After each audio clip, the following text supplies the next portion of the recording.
All right. Well, you will be wondering why I'm dressed differently than I was or am normally on a Sunday morning. I managed to go 7 whole weeks without messing up and without recording improperly one of our sessions. And then on the final day, I made it in my effort to mess up and do that. So now I had to re-record the video that was never actually recorded. And so I'm very quickly going to finish up our time in the primordial history by focusing our attention on Genesis chapter 11, which is the Tower of Babel story. And so it's one of my favorite stories, but before we start, I wanted us to remember the blessing that we've been saying this whole time. Baruch atah Adonai Eloheinu melech haolam. Blessed are you, Lord our God, King forever. And today we're going to begin at the beginning of Genesis chapter 11. A quick review, we remember that we just finished in chapter 10 the Table of Nations, and this genealogy has been leading after the flood to a community of people, Noah, whose name means rest, Noach, and Ham, Shem, and Japheth.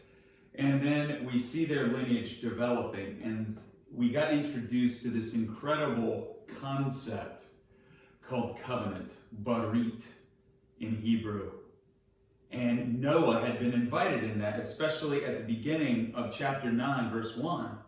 It said God blessed Noah, Baruch, that word that we're familiar with, and his sons, and said to them, and this is the command he gave them, the imperative, be fruitful and multiply and fill the entire earth. That's what they were called to do. And so what we find, however, in Genesis chapter 11, as we read it, is that they did exactly the opposite. Now in verse 1 of chapter 11, it says the whole earth had one language and the same word. One language, literally, shafat, one lip, which is the term that we usually use for language. They had one of them. And they had the same words, davarim. What that meant, one words, unified words. It means that not only did they speak the same language, but they understood the language. The words had meaning. They were able to communicate. Now, as we think about this, this seems like an incredibly good thing, right? I think to myself oftentimes how difficult and overwhelming it is when there's miscommunication, when someone speaks another language that I don't speak, and how difficult that can be, and how it can develop into conflict when we don't understand each other.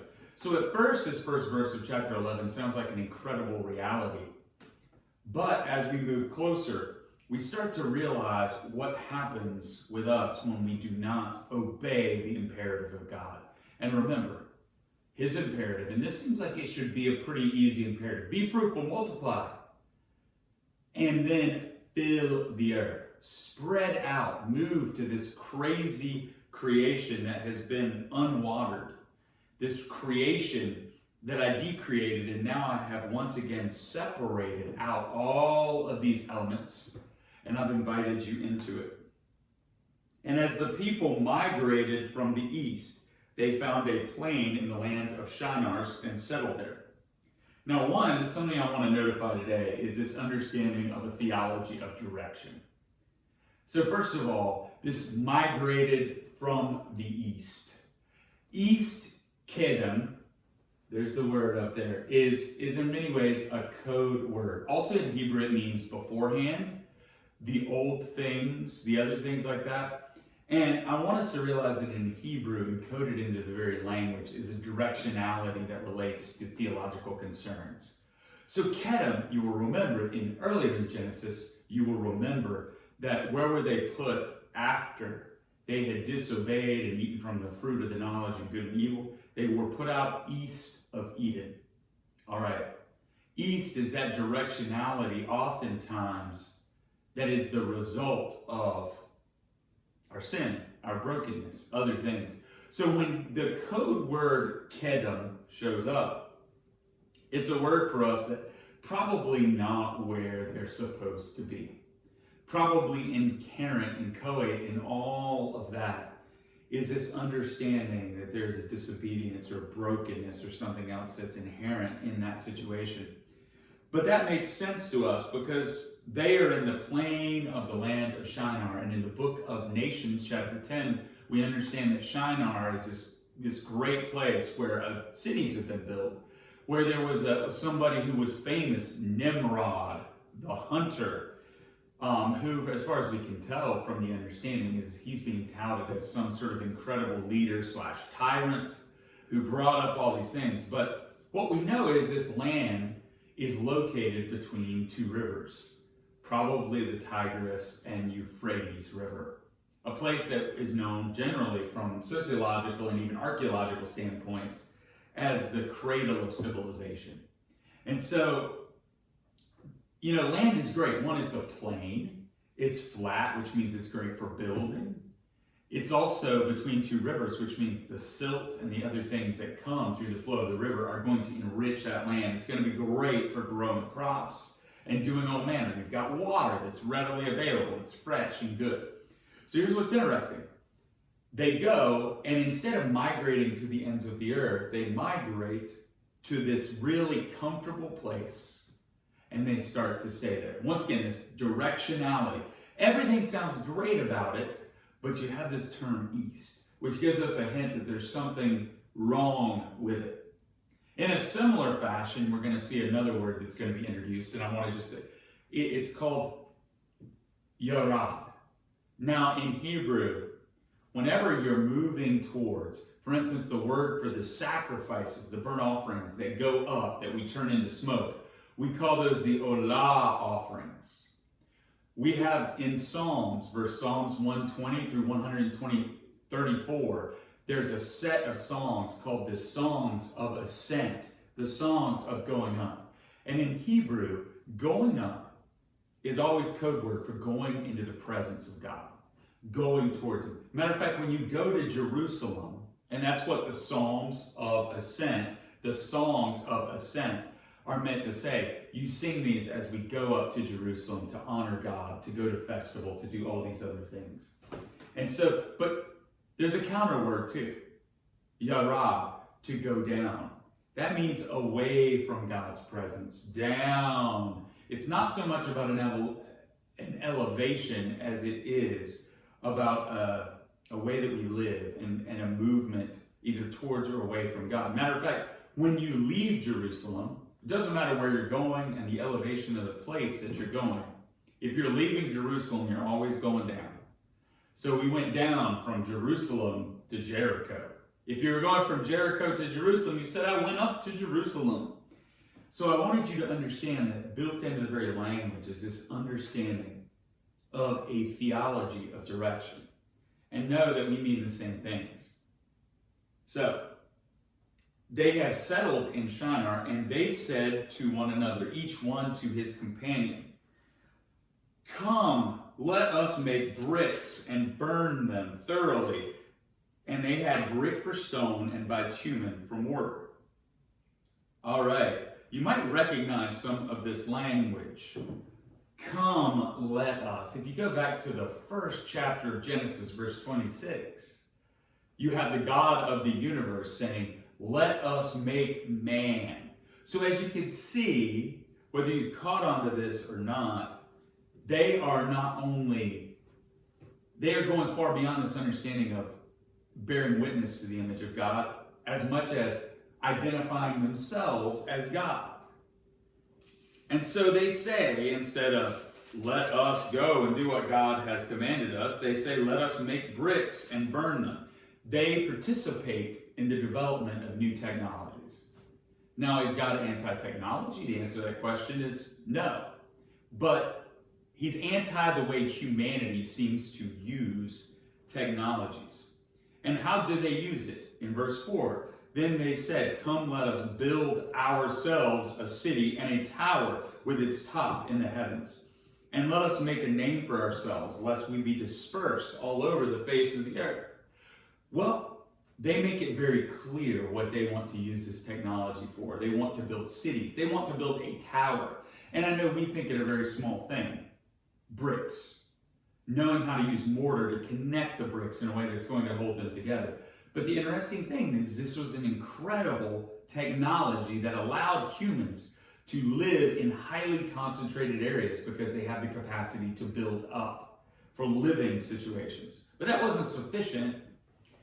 They wanted to build a tower up into the heavens. Now, once again, this technology could have been utilized in a way that would have said, well, we could build something and that would allow us to commune more fully with God to do this. But they make it clear that that's not what their wish is. We want to do this so that we can make a name for ourselves. You see, they are dissatisfied with the name that they have been given as Ish and Isha, as Adam, Adamah, Adam and Chai, living and earthy. They want to get rid of these names and they want to create. They want to be self-determining. They want to be gods themselves. And they want to do it on their own terms. They do not want to be dispersed across the world. And so, here's where it gets interesting. And here's where the directionality of this comes in. And the Lord came down to see the city and the tower which the children of men had built. This is the interesting part of this whole thing. It says that God yarads. God literally comes down. But here's the interesting thing. What we have pictured here is this city, this pinnacle of human achievement with this tower, which is the pinnacle of human achievement. And the imagery and the language that's being used is that God is literally having to stoop down and kind of squint his eyes to even be able to get a glimpse of this. A lot of people will tell you that the Bible doesn't have humor. And if they tell you, then they're not being honest. They're not being realistic. This is pictured to show you how silly this is. The reality that God has to stoop down to see our greatest achievement. The God of the universe, who created the universe, who can see the very molecules, who can do all these other things, and yet here we are thinking we've made a name for ourselves by producing something incredible because we know how to make bricks. It's interesting because even as I think of this, we carry something around in our pocket that is shaped like a brick, and we think it gives us godlike powers. For instance, everybody thinks they're a genius because they have Google on their phone. Everybody thinks I'm in control of finances and the stock market and the weather and all these things because I'm connected to it in some way on my phone. We think that I understand the relationships and the people around me because I have it all on a social media app. It's interesting. We don't even in the slightest understand how that little electronic brick works. If someone were to take it apart, nearly impossible for us to be able to put it back together. And we certainly don't understand how it works. And yet, that technology convinces us that we can make a name for ourselves on Facebook or in other places, and that we can be self-determining. We can be the masters of our own destiny. And there is a danger inherent in all of this. And so the question becomes, what in the world can God do? They are easting, right? They are becoming more and more east, and God has already promised he would not destroy the earth again. But it appears that the directionality of humanity is once again not to step into the promise and provision of God, but is rather to try to offer substitutes. Instead of honoring in themselves and each other the image of God revealed as male and female, they're now deciding to create new names and new places and new ways. So what does God do? And the Lord said, behold, they are one people which the children and one language. And this is only the beginning of what they will do, and nothing that they purpose to do will now be impossible for them.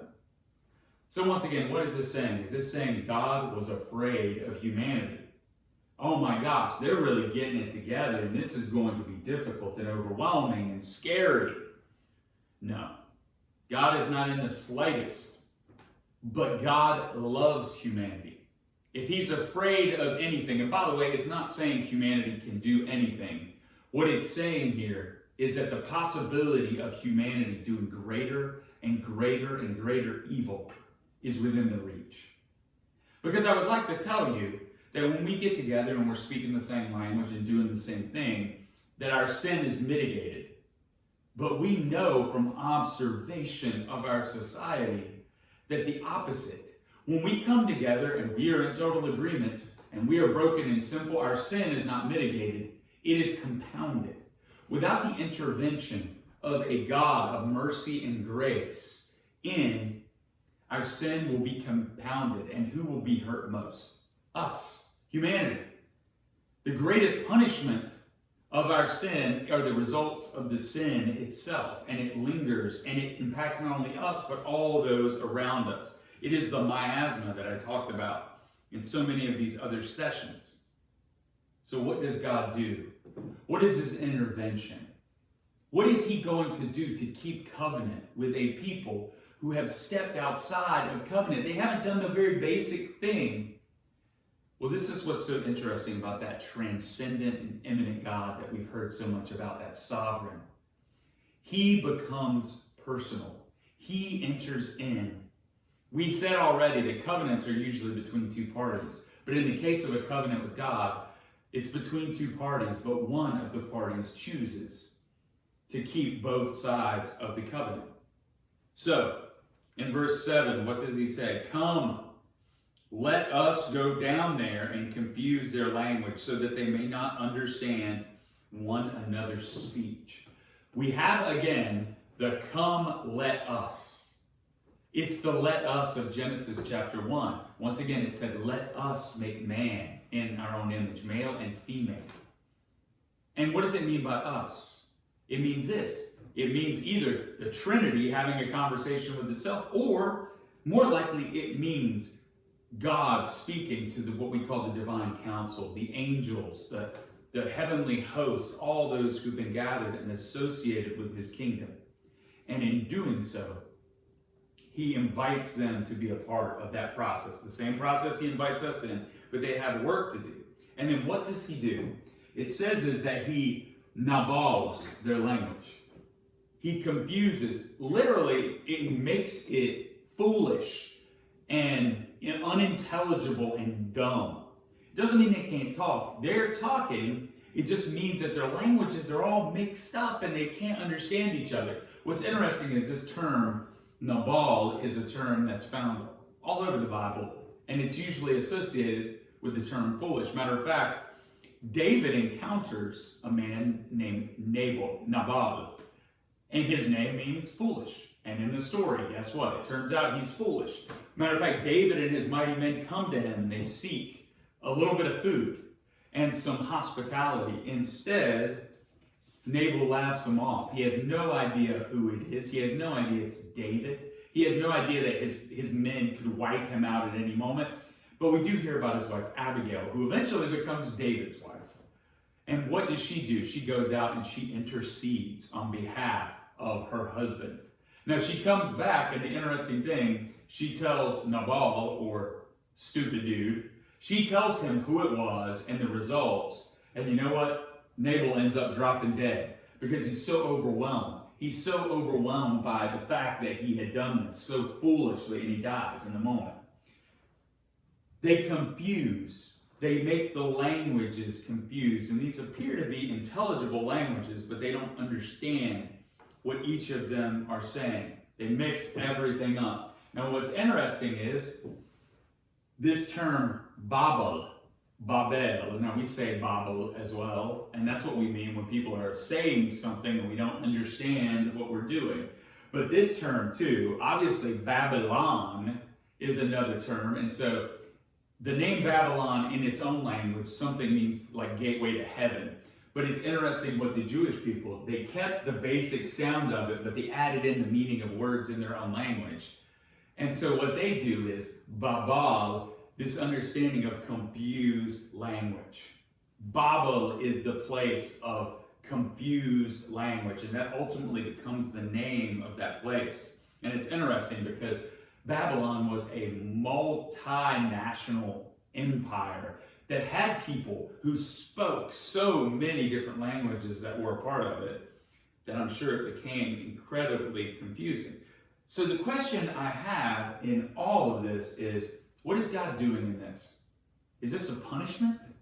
Is God confusing and breaking things up because he's trying to exercise his wrath over the people for their disobedience and not dispersing? Or is this a grace? Now, there's ways to see it from both sides, but I would say at the very least, it serves as both of these. When I was taught this in Sunday school, was this understanding that this was a punishment. Punishment might be strong, what more likely might be a discipline. And disciplines are those things that lead us to grace. You see, in order for them to enjoy the benefits and the blessings of the Noachic covenant, they've got to disperse. They've got to go out. The reality is this is God's first missionary push. By confusing their language, they felt like they had to move from each other, and they lived into this reality of being fruitful, multiplying, and filling the whole earth. So, what do we do with all this? Do we wish things had been reversed? What's going to happen when all of this is reversed? Well, we're actually told this. So, at the very end of the story, in Revelation, have you ever wondered what you feel like would happen? Have you ever wondered what things will be like when Christ returns? All things are renewed and restored and made right. Because the question becomes, when all things are made right, will this be undone? Will we all speak with one lip and have the same words? Will it all be reversed? Will the nations that have formed up, will they all be obliterated and will all become a kingdom without nations? Many people think that. But the question becomes, most importantly, what does the scripture say? And it's very interesting that in the very last book, the book of Revelation, John the Revelator, John of Patmos, he identifies to us what this picture looks like. He describes the 144,000 in chapter 7 who are sealed, those that are the people of God. Now, don't get bent out of shape. Some people would say, oh, that means there's only 144,000 people ever who are going to be saved. The reality is 144,000, if you're doing the math, is 12 times 12 times 10 times 10. So the number 12 represents the community of God, and the number 10 represents completion. And when we're looking at apocalyptic language, it's using a number that communicates to the people, the complete people of God, whole. And 144,000 from their standpoint is an unfathomable number. How do I know that? Because in verse 9, it says, after this I looked, and behold, a great multitude that no one could number. And I want you to hear this. From every nation, from all tribes, and peoples and languages, standing before the throne and before the Lamb, clothed in white robes, with palm branches in their hands, and crying out with a loud voice, salvation belongs to our God, who sits on the throne, and to the Lamb. Now, why have I just read that? What does that have to do with Genesis? Well, here's the thing. God is going to restore all things, but it appears that he likes this diversity. Perhaps that's why he wanted us to move to every corner, to disperse and fill every corner of this planet, to have our own language, to have our own culture, to have our own ways of praising and honoring him, all of which would come together. Because here's what John sees. John looks around and he sees people that look differently from him. I imagine that we would have been one of the strangest sights in the room. If we make it to heaven, some guy from over in a country that he's never heard of, on a continent that he's never heard of, speaking a language he's never heard of. You know, I think it would probably freak him out with light hair and blue eyes. These things would have been exceedingly strange for John. And yet I'm there. But here's the interesting part. Even though I'm speaking a different language, he understands what I'm saying because we're all saying the same thing. Salvation belongs to our God and to the one seated on the throne and the Lamb. Salvation comes from only one place. That transcendent God who has made himself personal in the person of Jesus Christ. So what we see is the restoration of all things is not the obliteration of diversity. God's plan, even in Babel, was for diversity. The restoration is we no longer have enmity with one another, that we are restored together, not that the diversity that exists between us is obliterated. So Babel is undone in that we are all brought back to the great city, but we're not building towers anymore. We are standing in the presence of the living God, and we are not making a name for ourselves. He is giving us the name that he gave us before the creation of time, and we willingly and joyfully receive it. Well, guys, that brings to a close our little jaunt through Genesis 1 through 11, what we call the primordial history. I hope it's been enlightening. I hope you've learned a little Hebrew, but even more so, I hope you've sought ways to apply the reality that we live as a created people set apart for his purpose, and that we serve a God who enters into covenant with us and desires to go deeper, to draw us in, to love us, and to build us up. And so, thank you for your time. Have a great day.